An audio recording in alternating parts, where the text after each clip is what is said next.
The Honorable Glenn Anderson. Thank you for being with us today with me. I shouldn't say us because there's only one of me. If there's more than one of me, that would be a whole other conversation. Maybe we can have that conversation. With some more Dew there might With some, be. yeah. If I start drinking the Mountain Dew, there might be more than one of me. You've had an amazing career. You still have an amazing career. You've been an inspiring person to get to know over the years. We've done some really great work together.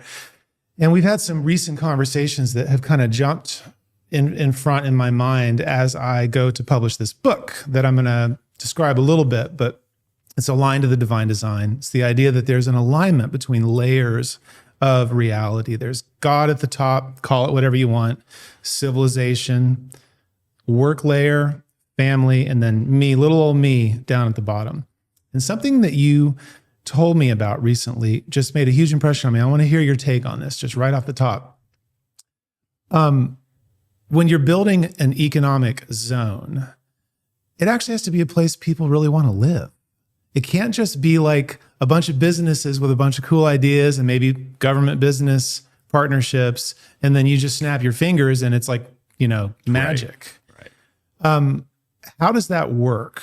And then we can get into some other stories and, deeper sort of backstory, but just right off the top, what's that about? And what has your experience been with that? Well, one of the things about any sense of community is that it applies, to your point, on multiple layers. Mm-hmm. And my background, my degree is in economics. Then I had one career in corporate banking. And that's, statistical. It's math. It's numbers. And people, you need that to justify, I need your money so we can do this. But building a culture where people want to participate is more than just those numbers. Business guys will come in with a vision. And my vision is for you so I can make money. And all good, capitalism, been doing that ever since coming out of the cave and looking for food. But one of the things is, in today's world, when you want people to educate themselves, you want them to be timely to work, you want them to take pride in that outcome, then you have to have a culture that's more than just about numbers. It's about the quality of life. And quality of life for our community tends to get shallowed out. It's sort of a branding communications model that people use to try to motivate people to do all those good things, to come together and create an outcome, building widgets or something like that. And the reality is there has to be an authenticity about the value to who you're communicating to, which goes to all communications, but in particular, it's just a larger scale of doing it. And people there are God knows how many stories and cliches about the traveling salesman coming through town. This is good for you, bye. And economic development cannot be that. It has to be, I'm coming here, we're creating value for us, and that value has a benefit to you, and I want you to participate. And you can't be selling snake oil to do that. People are smart. Sometimes it takes a while. It's a good sales job. But if you want real dynamics, productivity, people have to have a sense of ownership about their participation and authenticity to it versus your sell about it. So it's not enough to just say, hey, you're going to make some money here doing this job in this place that you have no family roots in, no connection to. So in other words, it's more than just money that's going to motivate people. You told me a story about the way that this breaks down a few months ago with offshore windmills. Can you break that down? I just want to hear it again. There was like a breakdown that kind of blew my mind about how do you get people to do that? And there's this combination of factors. Okay, well, offshore wind is a technology where you have very tall towers with propellers on them, and you run cables to shore, and that generates electricity. And you've got a situation where that's on the coast, that's on the beach, and most of these towers are over the horizon. You don't see them. In some areas you do, but for the most part you don't. But of course, what happens is people with high value real estate on the beach that they paid for immediately have a fear factor that this is going to diminish the value of their property, as opposed to the fact that we're all going to have cheaper electricity. They're not willing to sacrifice the value of their property for the fact that there's a greater collective good in clean renewable energy. That's that's basically the setup on some of this. And what happens is to put those up, they're great jobs. Well, you need welders to go do those jobs. This is another pathway to that. And okay, the community college comes to you. Yeah, we can produce all the welders you need. Well, welders need to know trigonometry. If your local schools do not teach trigonometry, then they don't know it. Now, if you go to a training class at a community college, they don't call it trigonometry, but you still have to know it. And then you go to the next thing. Okay, you can now weld. Well, can you ride a boat? Do you not get seasick? Okay, so you could be a welder, but you have issues with being in the ocean, and all of a sudden you're disqualified. Well, it's even more so. You've got to ride the boat out to the construction site, and then can you go up 100 feet and weld? Oh, so you have to not be afraid of heights? You got to not be afraid of heights. And what's more, for the super specialized, you have to go down underwater and weld. So also you have to be a scuba diver. Yeah. So you cannot be afraid of heights. You need to be comfortable with being underwater scuba, and you've got to be able to make the boat ride to the site. And trigonometry. Right. And when you put all of that together initially, your pool of welders really shrinks. So only James Bond can work on offshore wind turbines. Well, Offshore. It takes time to find the people. Yeah. Because the money is exceptional for people. I mean, you're talking a six-figure salary. But there's another layer to this, right? So not only do you have to have all those things, but then you actually have to want to live there. And this is a situation where these jobs usually apply to young males, anywhere from 18 to 35-ish, and mostly single. Now, experienced welders will married, have kids, so they are journeymen and will come to the site, and so you have to deal with that. And then you've got young guys that just show, I'm going to get a job. I can do this. And one of the most interesting experiences I had when I was in the Washington State Legislature, one of my focus areas was workforce development training. And when the North Dakota oil fields opened up, all of a sudden, all these young men showed up thinking they were going to get, kind of jobs without thinking about what that job would be, whether you're going to be sort of a roughneck or a journeyman or trade skills.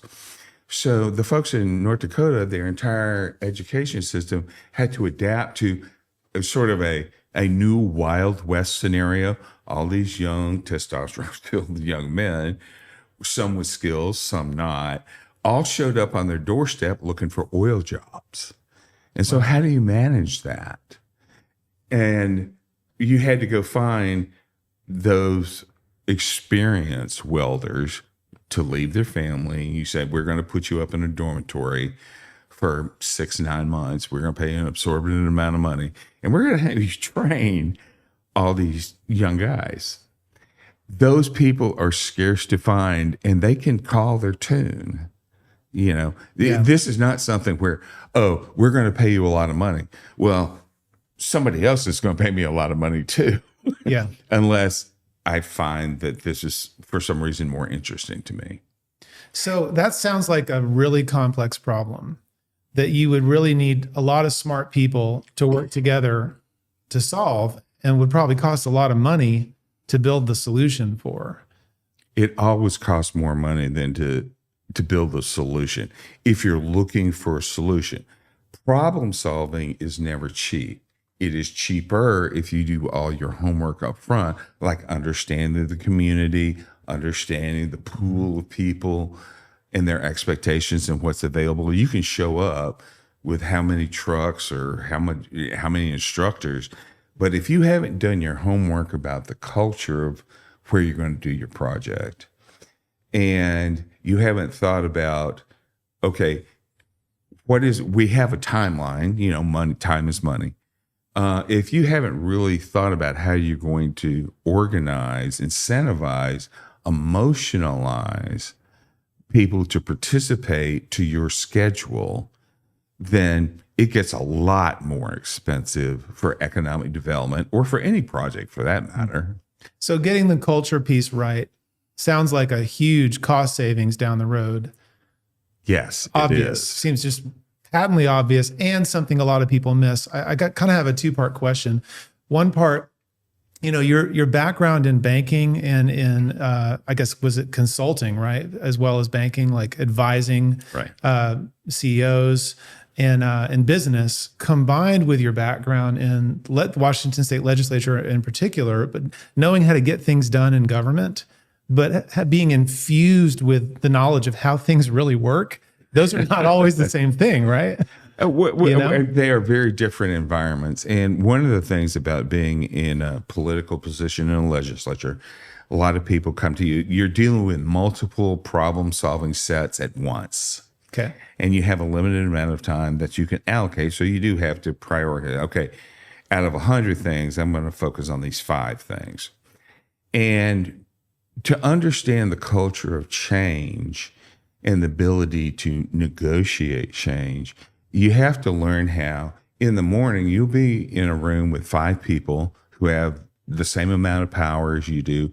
You need their votes, they need your vote to get something through a committee or a vote on the floor, or convince the governor. Well, in that moment, with those 5 people on that issue, you have transactional trust. We all agree we want this. Okay. And then at noon, you go out and you talk to the 6th grade school class that's come doing a tour of the state capitol, and you're asked to say a few words. And of course, you're always selling, this is the American way, and this is the constitutional process and working together. And then in the afternoon, you're with another group of 5 people on another issue in another room. Now, you've actually got 2 people from your morning group in this new group, and you have transactional trust around that issue you're trying to fix. But the reality is in fixing this second issue, part of that reality is you have to fuck over 3 of the people you were working with in the morning in another group and be fine with it. And they have to be accepting of it. And that's not a normal mindset. Yeah, I was going to ask for people. Okay, how do you survive that and keep your sense of self intact? What does it feel like to be in that role, in that chair, in that office? You're sitting there and it's in the present moment. How do you navigate that as a human? One of the things that my mentor, when I first got elected, told me, and it has stuck with me to this day, is you're enthused. You've been elected to office. The constituency at that time was 150,000 people in my district. And you've run around, you've talked about it, you've sent a mail, you've been radio and TV, whatever. They now have a brand image of who they think you are. And then you get in and they're saying, oh, Representative this, Senator that, and everybody's bowing and scraping and saying yes. And that's pretty potent, potentially toxic stuff. And what happens is you always have to remember that it's you. It's not the perception of other people have of you. And it's not what all the staffers and lobbyists who are fawning to make sure you're happy to get you what you want because you have a position of power. But the lesson my mentor told me right up front is say, having a little bit of power is something where that does not build character. This is not you building your character through your identity in office. The truth is it reveals character. It reveals who you always were before you got there. So, and you see that. And what you learn is about 60% of people in elective office are still wondering how they got there. They won the election and they're really not quite sure how that happened, but they're good with it. And then you get to another 25%, and they're smart people. But they always got their finger in the air. That they're watching which way the drift is going. And then you've got about 10% that are super smart, don't care, will push ahead. They try to figure out the problem, and are willing to walk through walls, take some risks. And then you got 5% that are assholes who are in it for themselves, and the press focuses on them, which taints everybody else, which creates that layer. And it is their abuse of their identity with power that taints everybody else with it. And you just have to remind yourself, and I used to, when I was driving home, I'd play tunes to work myself up or, dial myself down, and a lot of people take calls in their cars when they're isolated. Oh, I need to talk to Bob. Bob needs to talk to you. And I'd never do that. That was my window of time in my music zone where my brain could sort out and maintain its anchor. Well, I mean, it sounds like you have very particular practices to shift into the state you need to be in at any given moment. Would that be an accurate assessment? More so than not. Yeah. Because we've talked about faith before. We've talked about God. How do you define God? I'm curious about how that informs the way you show up in the world, especially through all these layers, because you've operated on all these layers. Civilizational, work layer, family layer, the identity layer. You're talking about people have an identity, what's the word, imposter syndrome. And then other people are just predators. And then there's everything in between. And then you're navigating this. But do you connect back to a divine source of strength? Like, how do you approach divinity, sacred things? Well, okay. So on the top end, when I was growing up as a young child, my mother and my grandmother, when we were in that age of, 5 to 8, 9, made a point, every summer we go down to visit my grandmother in Birmingham, Alabama, which is, Birmingham. Right, exactly. Birmingham. And we went, they made a point to take I and my 3 younger brothers to various religious, different denominations. And, so we had exposure and then answer questions. And as it turned out, by the time I got to college, I was like, okay, there's a lot of dogma, rules, and rituals that these people keep bowing and scraping for, and I'm not sure how I see that connects to God. All these people connect to each other by following these dogmas and rules and rituals, but I'm not sure that I see that connecting to God. Well, anyway, long story cut short, I'm a Buddhist. I believe in energy. I believe in following, feeling, and, that sense of intuition about the energy. You are part of it. So turn on your radar and listen to it. And the logic behind that is the universe is 1 trillion light years in diameter. The potential for life in that energy space is 100%. The chance of a cognitive, self-aware life in that space is 100%. And your physical sense of self-awareness, energy, identity is less than a subatomic particle on that scheme. So the idea that you've got the great insight is a form of mental health illness. Mental illness. Mental illness. But it is what it is. All that other cognitive life in the universe, they've got their gods too. That's my bet. Okay. And so if you're one of an almost infinite spectrum of we have our God, that's really sort of a chase that goes nowhere to me. So being attuned to the energy, and I'm a conservative, and I'm a Buddhist conservative. And while I was in office, I used to say I was a Gandhi Republican, which really fucked with people's heads, the Democrats and my fellow Republicans. Oh man, that's good. But it was true. Yeah. And the point is once you learn to be honest with yourself about your energy, then the reality of other people's energy that you, to your point, navigate through to accomplish things and remain honest with your energy identity. Once you learn to do that, it's really pretty simple. If people want to challenge you on it, you don't have to engage. You can. You don't have to.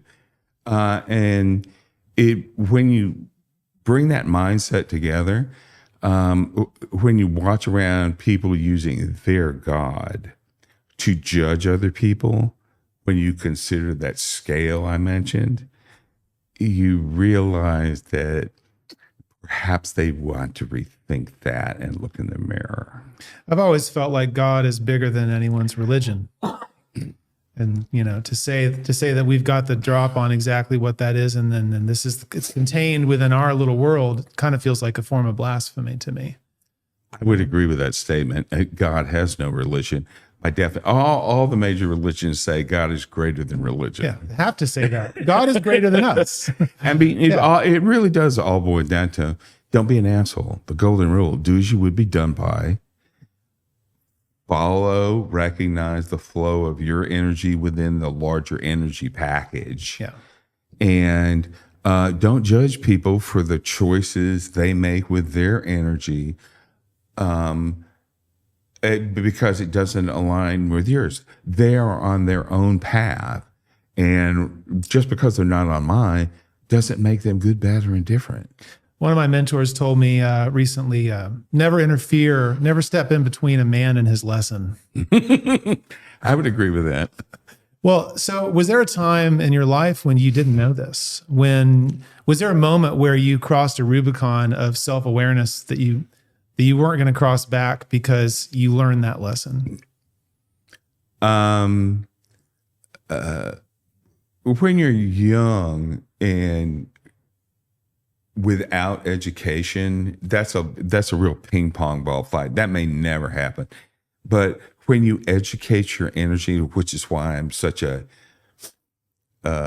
zealot about getting folks getting educated, because it allows them to be self-aware. It allows them context for their life, for whether it's 10,000 years ago or 10,000 years yet to come. The bottom line is unless you have context for your life, then by definition, you will always be simple and ignorant. And when you're young as a male and full of testosterone, you don't give a shit about that. But once you get over 30 and, we're going to have a house and we're married. We can't trust people over 30 though, remember? You're not supposed to trust anyone over 30. Well, that's the thing about getting old, because I'm now 68 and counting, is one of the most frustrating things about, I won't say frustrating, enlightening actually, is that no matter how much you learn in the arc of your life, communicating it to the next generation is tough. Yeah. Is tough. What's tough about that? What's hard? I mean, Well, we're a generation apart, but I feel like we're communing pretty well. Maybe I'm just a weirdo. I mean, I know I'm a weirdo. Okay, I'll admit it. So, but like, what is tough about that for you? Everybody has to experience it for themselves for the legitimacy. I know with my nieces and nephews, sometimes there's times where I can sit there and say, and they're in the 32 to 35 range. They're now parent, but all that stuff. Mortgages, what do we do? What's the world? Who should I vote for? How do magnets work? What are rainbows? Yeah, why? What are rainbows, really? But the point is you really can, if you have done your self-evaluation of your arc of life, you really can say, I can save you 10 years. Trust me on this one. But unless people in their phase of life experience it, they can't internalize it. It's just advice. That's tough though. So, because all the things you're talking about with economic development and the culture layer and all the complex problems with solutions that require nonlinear thinking in some cases, right? I'm thinking of those things as gifts to the world that you have that are part of your sort of library of real experience and knowledge from all these war stories that you have, all the stuff you've done. And you want to be able to package that up and give it to people who can take the relay race and run with it, right? At a certain point. How could we turn East Tennessee into the Silicon Valley of Tennessee? Could we do something here that people don't see the opportunity, that maybe there is an opportunity? The key thing in any circumstance is that people want to. Yeah. As opposed to the powers that be want to limit that so they can maintain being the powers that be.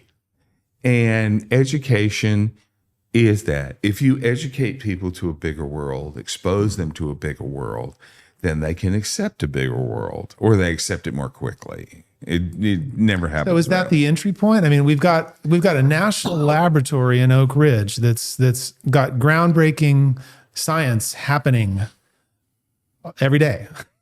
Why don't we have a Silicon Valley built around Oak Ridge and in Knoxville and that whole area? Or do we? And it's just kind of like a hidden secret that we just need to tap into more. Like, there's some potential here. How do we activate it? There's enormous potential in it, actually, because my career, in my banking career, I helped build Silicon Valley financially in the early days, late 80s, and then spent another 20 years working on building the Seattle. Wait, that's not an analogy. You're saying you actually were part of the group of people that did that. Wow. And so you learn how organically things mature, metastasize, so things come. And it's one of those things where Oak Ridge, Knoxville, with the sort of new nuclear renaissance, has the best opportunity to become a San Jose, Seattle, Raleigh Research Triangle hub anywhere in the country right now. And a lot of people want to be Silicon something, and they're not. But there's not a chamber of commerce out there in America that we're Silicon something. Yeah. But unless you have the real puzzle parts, and Knoxville, Oak Ridge do. Now, that's a lot of things. One, we were talking earlier, quality of life and culture. One of the reasons San Jose and Seattle in particular, they have natural beauty, the Cascade Mountains, the Sierra Madre. I mean, and people, it's cool to live there, and there are cool things to do. Knoxville is like that. Now, the challenge is you've got the national labs, you've got the University of Tennessee. There's another group of universities, Oak Ridge Associated Universities. You've got TVA. you've got the Haslams and their whole thing. It sounds like there's a lot of pieces here on the chessboard that could be arranged. You have every puzzle part necessary to genuinely scale up to be a San Jose style hotspot for nuclear. Now, having said that, 80% of the people in that region have no idea of what about. They know Oak Ridge National Labs. So there's a disconnect. There is a disconnect between people understanding that 20% of these people are doing super cool stuff, right. Super cool, but that's not the world that they live in. Okay. So the question is how do you get the 80% to further empower that 20% to be able to do more better? Mm-hmm. And how do you get that 20% to take the time to explain to the other 80%, okay, this is what we're doing, and this is how it benefits you. It's not because we're just building, well, there's a new reactor type and we're building it here. It's like, okay, all the puzzle parts here mean these kind of jobs for you. Yeah. In it.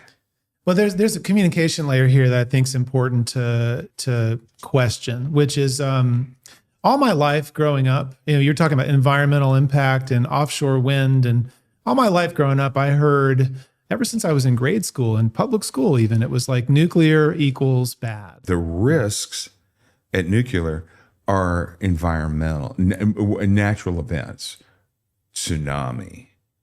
And in Russia, it was engineering. And in 3 Mile Island, it was partially engineering. But the thing is it's the cleanest energy on the planet. It's the most long-term safe on the planet. And it's something where when you're dealing, toxic waste, yeah. But now they have the technologies where they can recycle, reprocess, and reuse almost 85% of what now is currently waste would be recycled into keeping those reactors fueled. With micronuclear, it's like a whole different animal. It sounds like what you're describing is the tech is way more advanced and it's way safer. But how do we communicate that to people who don't have any idea of any of the stuff that we're talking about? You're a master communicator. You've done this a long time. How do we brand it and communicate it in a way where people can go, oh, I get it, and not see a flash of light and 150,000 dead when they hear the word nuclear? Right, exactly. Well, one thing is you're never going to get away from that reality, because the reality is there will always be, now in our world, that one flash of light risk. A nuclear reactor meltdown, it is almost impossible to have a nuclear explosion from. So the risk is environmental contamination from faulty engineering. Right. So that risk. But all these visuals will still always be there. People, yeah. Now the technology is there's you have the large ones with the large cooling towers, right? What is it everybody sees or thinks about when they drive by or people are on the news? Those cooling towers, right? Well, or The Simpsons, right? Or Far Side, right? Exactly. Well, now the next level of technology is small modular reactors, which are they're not really small, but they are a third of the size of the large ones you see. They don't have cooling towers. There's an entirely different process about keeping the cores cool. Mm-hmm. And they're using a lot of different materials. It's not just water, it's molten salt, they're liquid metals of various kinds. I mean, there are 80 different new nuclear designs in the world right now. That's how much people are doing. And now only 2 or 3 of those, just like any entrepreneurial new product will happen, most of those will just wind up on the shelf. But 2 or 3 of them are going to pass the test. but they don't require the same cooling visual that everybody else does. There's a lot of discussion about micro portable nuclear. You'll have a nuclear generator, like a small power substation behind your industrial park. That sounds risky. That is not really going to happen anytime. Now, there are a lot of billionaires out there. Not a lot. There are a few billionaires out there pitching that, but I don't see that happening. Isn't that a target for countries that don't have nuclear programs to like snatch one and take it home? Right now, the Nuclear Regulatory Commission has not come up with a micro nuclear generator sort of safety protocol, let alone an incident response. And I would agree with you. I mean, the first thing is okay, so the delivery truck backed up into this thing. Now what do we do? Right. And nobody's answered that question yet. I mean, there's a lot of hype because if you have 200 new smaller nuclear reactors across the grid, providing more distributed, balanced power load, not these huge $20 billion facilities. There's a lot of economies of scale, good business, safety elements to that really work well. Having a small nuclear generator behind the Kroger, not so much. But there are people out there pitching. So there's an interesting space between the old big facilities, which are like, okay, if anything happens there, we're doomed. And these small ones where if anything happens, it's a mess and a very expensive one. And then this middle space where, well, we sort of got it right. You know, there's a lot less risk. We build out that middle space. Let's say we're successful and we build out that middle space. What does that get us as a civilization? If you kind of zoom way out and go, what's the impact 100 years later even? What does that get us? Everything in human life is defined by energy. We just went through the ice storm here in Nashville. And literally, I was going out of my apartment to my car, to sit in my car, to warm up, and to charge my phone. And when I came out, there were 20 other people coming out of that complex to do exactly the same thing. That's living like a refugee. Everything, there is nothing, refrigeration, for instance, pumping gas, ATMs. There is nothing that you touch or use or benefit from in your life that does not require electrical energy. And that's a basic survival element. All the stuff where people talk about AI that's a luxury. I don't need that. I need heat. I need refrigeration. Yeah. And so where you can come to a distributive grid that's environmentally safe, that is renewable, recyclable fuel source, that's stable. We're not damming up rivers, you know, we're not using natural gas, power everything. You have created a network web that empowers the most basic elements of what we consider survival in a human society. That sounds like a good idea. It is a good idea. Yeah. It's a really good idea. So your family has a long history in this area, and I want to go into that a little bit of sort of like where your roots go, because you've talked a lot about things that really blend the sort of business background and government background and those experiences into a set of strategies and sort of philosopher king stuff, right? Like, hey, here's some first principles. We can turn these principles into policies and get everyone behind it and actually get something done. But there's roots here that go back way deep in Tennessee. Did you guys have counties named after you? Like, what's What's the story there? There were two branches of the family, and I am one. Not bragging, but I can say my people came over on both the first boats. Wait, I thought that was just the Mayflower, and if you're not on that one, there's Mayflower, and then there's Roanoke, there's North Carolina and South Carolina. Yeah, I know there's more than one boat, but you got Mayflower people. Yes, I do have Mayflower people, and the interesting thing for me is that, but when I got elected to the legislature, was that I was the second person in that family history.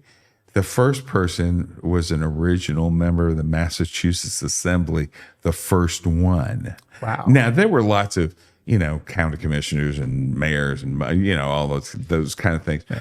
But there has been a trend in the family of participate. You're lucky, you have the ability, so try to help build, sort of coming full circle, build community around it, because that's just a characteristic.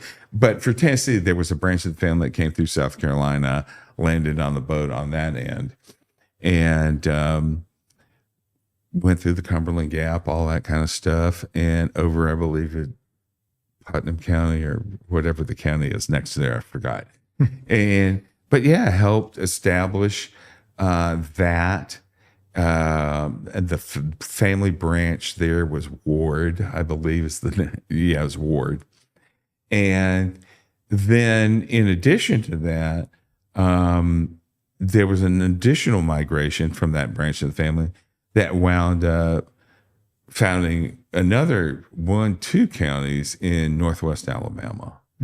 And then another group that came actually through Massachusetts, then New York, wound up in Kansas City.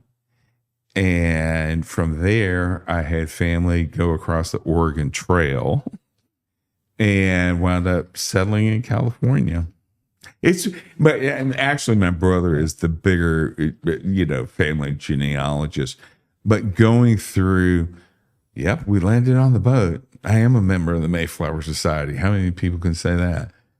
Let alone appreciate what it means. And then followed the map of the family branches across the country to the other ocean. Well, there's an ethos to that I'm kind of tapping into here. There's an ethos of like, participate in this thing that we helped build, rather than just criticizing it and sitting on the sidelines. So how do other people get involved when they feel that welling up within them? How do you recommend somebody get involved in actually solving problems in whatever field they're in? I mean, I think there's probably a lot of people that should not run for office, but then there's probably a lot of people that should run for office that oftentimes the best ones sit back because they are not malignant narcissists. But as you talk through all this, I'm thinking, man, I want to feel like maybe this is selfish, but maybe everyone's selfish in some way. I want to feel like there's more people that think like this, that are in positions of power and influence or leverage, maybe behind the scenes, maybe in front of the world, actually trying to do real stuff. And I don't always feel like that. I feel like a lot of the best people are just sort of like waiting to be activated. It does take going back to your sense of personal identity and self-awareness, is no matter what your opinion is, the first is, are you truly educated to the founding principles as they are? Not as people want them to be, not as you want them to be, but as they actually are. What does the Declaration of Independence say? What does the Constitution actually say? And to me, the most important document is, what does George Washington's farewell address actually say? That's the one that sums it all up. So I got to go reread that one now, huh? Yeah, you do. Okay. And so really, study the bit of the history and the people around it. Don't project what you want to see onto that. Just review it objectively. That's item one. The second thing is okay, you have an opinion, you have life experiences. everything about politics is about problem solving. It's not about, at its best, it's not about kissing yourself in the mirror. Remember I was telling you, you want to be one of those 10% that are smart, active, and courageous that work the problem. And you're going to have to convince all the other people that have got their finger up in the air, and you're going to have to put up with the 5% that are assholes trying to burn it down for their own benefit. And the third step is go listen to people.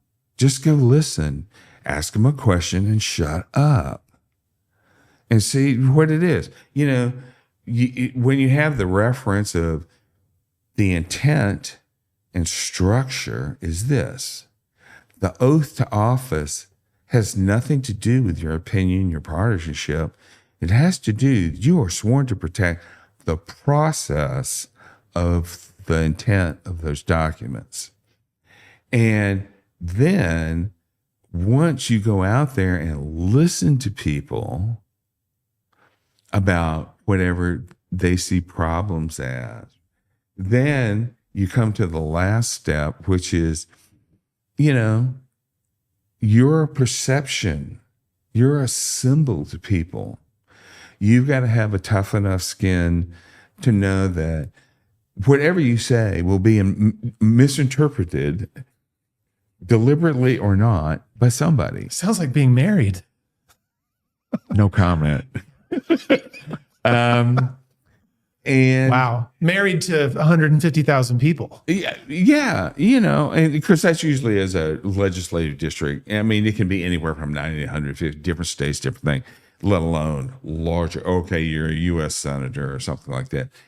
Is you've got to have enough self-confidence, self-awareness versus narcissism to be able to say, I'm going to be honest with the people, knowing the shortcut, the difference between the perceptions and the reality of the intent, and to be a problem solver. And that means you've got to learn how to communicate both individually. I used to go around on Saturdays, and I called it my my circuit. And I'd just go to Starbucks around my district and make, 20-minute appointments with people where they didn't have to come down to the office. And there's all this rigmarole. But I just sit there and, okay, what's going on in your community? What's going on with you? How do we fix this? And I always encourage people, okay, I understand, and be very direct. I understand bitching. How do you fix this? What's your solution? And once you get to that top end, honor the fact that you have to be authentic. You have to be truthful, and you have to be willing to lose your job to tell the truth. And once you, like I said, again, coming full circle, once you get used to everybody running around kissing and fawning and, thank you. Oh, it's so good to see you again. Once you learn to ignore that and stay focused on how does this add to the problem? With the realities of is business community used to come to me and say, well, we've done a white paper and we need you to be a sponsor to support this bill. And I said, oh, that's great. I read it. And I need you to give me 3 things I can emotionalize with my peers on the floor so I can encourage them to vote for it. That's the reality that I have to deal with. So just because you got $1 million white paper doesn't help me, explain it to why are you supporting this to my voters, or translate it to other people whose vote I will need to get it passed. How do you teach someone to do all that? Do you teach them? Are there people whose job is to teach people how to have that Venn diagram of all that stuff you just described? Because I heard all that and I thought, man, that sounds like a tall order. Intuitively, if you're up for it, but there are actually organizations that provide training classes for all of that. Yeah. Now, they put it in a little bit more candy-coated language and let you sort of figure out the rough edges. Well, you were talking about real stuff. I'm thinking more like the core principled. This is why I toasted the philosopher kings at the beginning of this, and kings and queens, if you want to be all inclusive, which I think we should. That there's a level of reality to what you're talking about that's not partisan. You said it's not about your partisanship, and I would imagine there's organizations out there that are trying to get their people to play a numbers game. But I'm thinking way bigger than that. Like, we need a healthy civilization for the next 100, 200, 500 years. You've identified a key set of things that all need to work together, but I feel like there's a huge gap in education. Like, civics isn't even really a thing anymore. I would agree. And actually, everywhere civics, one, because it's been partisanized, which is, on both sides, they have partisanized the teaching of civics and just about every other course. In K-12 education, it's about learning to think through and identifying that there are different point of views to context, but still there are some basic things. Yeah, July 4th is the date they signed the document. Right. And it's one,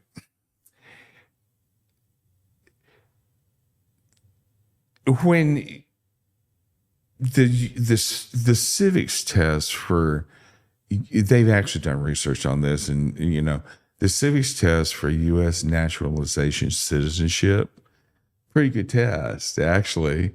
And I know that stuff backwards and forward. And there were a couple of questions on there going,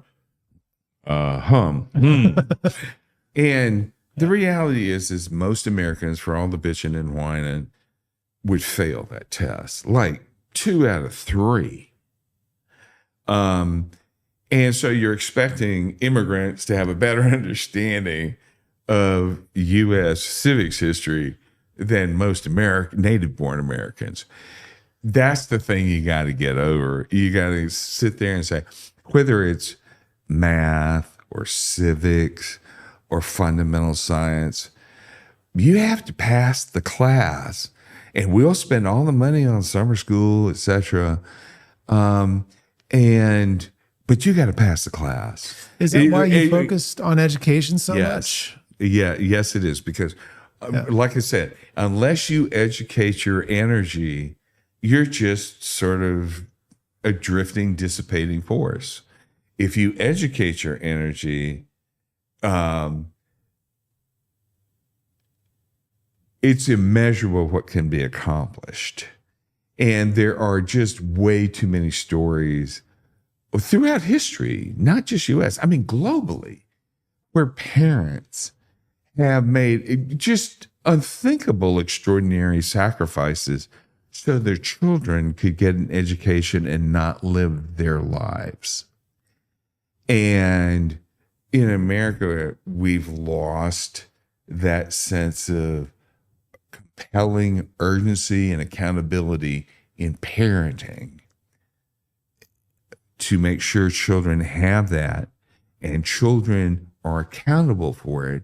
And if they're not living up to that standard, yes, you, the parent, are at fault. You need to own this, as opposed to it's the teacher's fault, it's the parent's fault, it's the babysitting service. Oh, I was busy. And yes, we get all the issues with waitress moms doing extraordinary things and low-income people, being compromised on what they could do versus wealthy Brentwood suburban moms and what they can do. None of that matters. They are all equally accountable, and all need to reinforce the ability of the others, those less than them, to be able to do that. Taking your child out, not that I feel strongly about this, of course. If you take your child out of a school, send them to a private school, okay, I get that. You want them to have a better education. The fact that you're not willing to organize a public school to have a better education is on you. You're the problem. The reason that public school is not as good as it should be is because you checked out of it. That's another hour At least. I actually want to really dig into that because I've got kids in both situations right now. I've got a kid at Meg's Magnet School, which is like a great school. It's a public school, but I also know that there are major problems, like billion-dollar problems with Metro Public Schools in this district. And I don't even fully understand why there's those problems or what the solutions are. And I'm right now trying to educate myself and talk to people. The problems are there because nobody wants accountability for the outcome. And because that's a value judgment. The school system doesn't work because we don't take ownership of it working. Certain parents do. A minority, 40%, 30%, whatever that magic number is, at any time, period in time, roughly 25% of people have children in K-12. But how could we expect those parents to even know functionally what's even happening or what the answer even is? I mean, that's part of the challenge I'm looking at. It feels like there's a catch-22 here where it's almost like, we'll show up and take over and fix it, but you don't even know how to function. Well, and I agree. And there's a certain element of the education where the experts is that they're fine with that. Yeah. Because that gives them control. It's their paychecks, it's their jobs, there's a structure, there's a system. And can that become corrupted with indifference to the urgency of a good education for all those kids? The answer is yes. And that certainly legitimizes the fact that I'm frustrated. To your point, I can't break through. I need a place. Or I don't even know what to do. And there's a school down the street that's not going to screw my kid over. And so boom, we move. And then now we're out of the public school system, but we're still paying taxes that fund it. We're just watching our money get wasted by people that don't know what they're doing, while we pay double and then go somewhere else at the same time and have no influence. And you see, and that's that kind of sucks. Yeah, it kind of sucks. Too bad to be you. Right. If you're going to pay twice and your kid is not in that public school, show up and bitch louder at the school board meeting. And I had this problem when my kid needed gifted testing and they wouldn't give it to him until he failed 2 semesters in a row consecutively. And they basically told us that failure was an option they were willing to accept as a requirement to get gifted testing because he's ADHD, twice exceptional. He struggles in certain areas that are based on a neurodiverse profile. So when we received that back from them and not knowing the politics or the complexity or how to fix it, it looked like an impenetrable wall of confusion. Correct. And so I did have that experience of pulling my kid out of public school because they failed my family. And I went to a private school. Now we're back in a public school because we finally found one that seems to actually have it together. I don't know how to fix that. Okay. And that's a classic case of individual good, collective good. Yeah. Is the fact that you are driven by the individual good for your child. The reality is if you are successful at that and public schools fail, they are less likely to be able to apply that better education. Yeah. Because using that better education is dependent on everybody else having some baseline with it. It's a catch-22. It's a catch-22. I want this to be aligned. So if I look back at my 5-fold thing, maybe we can end on this because there's another episode in this. And I want to get Dave Hansen in here to talk public education. I think that'd be a lot of fun. So we've got the God level, we've got the civilization level, we've got the work layer, we've got the family layer, we've got the individual layer. And I really want to live in a way that aligns all 5 so that I can truly be in coherence with the entire universe, all the way down to myself, all the way up to the highest and greatest. And in that middle set of layers is where all the challenges lie, because now I have to deal with other people. And we don't always do the same thing, see the same thing, know the same thing, feel the same thing. We don't always have the same why. I think that catch-22 is, I want to live in a world that's full of optimized people that have what they need. I don't want to live in a little secure villa with armed guards with World War Z right on the other side because we survived and everyone else collapsed. And basically, with between in a class warfare situation, for the economic dynamics, we very much live in that world today. But the answer can't be collectivism because that's going to tend towards socialism, communism, and authoritarianism. So that's all theoretical. That sounded good. 20 million dead people. And what's your number for how many people were killed by the horrors of totalitarianism in the 20th century, specifically communist countries? What's the number? Well, okay. It wasn't theoretical for them. I come at it from a little bit different point of view. Authoritarianism goes by a lot of like communism, fascism. Right, sure. You can find that in a lot of places. It's all the same thing. Tyranny and repression and all that lives in different disguises. At the end of the day, you're trading one elite for another elite. And the challenge is, and this is the thing that is such the extraordinary power of capitalism when it is well played versus crony capitalism, oligarchy, right, is that it genuinely does empower the greatest number of people on an ongoing basis to elevate their social income class. And one of the challenges throughout recorded history is elite people want to impose their status on people because it benefits them, right?